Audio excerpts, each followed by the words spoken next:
Pinag-iingat ng mga otoridad ang publiko sa isang paputok na sumasabog kahit hindi sinisindihan. Yan ang dart bomb na nasa listahan ng bawal na paputok.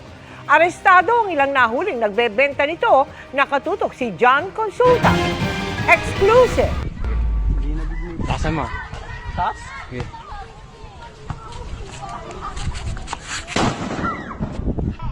Ganyan kalakas ang paputok na binebenta ngayon ng palihim sa merkado. This is a dart bomb. Dart bomb ang tawag sa malakas na paputok na ito na ayon sa pulisya ay lubhang delikado at nasa listahan ng mga pinagbabawal na paputok ng PNP. Parang pillbox na ihahagis mo lang ito. Meron siyang parang kung yung sa pana, meron siyang pakpak. Ito ay yung ihahagis at pag nagkaroon na ng impact is ito'y kusang pumuputok. Hindi ito sinisindihan. Once na inihagis mo ito, wala na tayong control dito. No?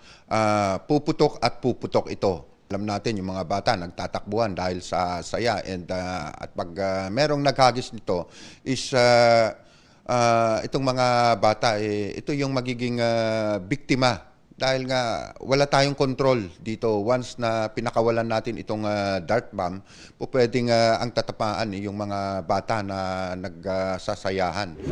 Sa tulong ng isang asset, nahuli sa Intrepid Operation ng Regional Intelligence Division 4A ang ilang nagbebenta ng dart bomb sa Calabar Zone.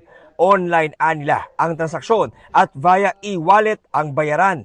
Mahigit 1,000 dart bomb na may iba't ibang laki at kulay ang nakumpiska sa sunod-sunod na operasyon. Nagkaroon tayo ng test buy hanggang sa nag-buy bust tayo. At yun nga, sunod-sunod yung buy bust na ginawa ng ating kapulisan. Sinusubukan pa namin kunan ng pahayag ang inarestong suspect na sinampa na ng paglabag sa RA 7183 o an act regulating the sale, manufacture, distribution and use of firecrackers and other pyrotechnic devices.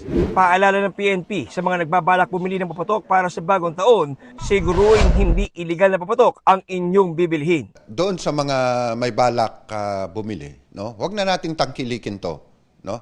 At doon sa mga may balak magbenta is baka pulis ang mapagbentahan nyo at sigurado ko makukulong kayo.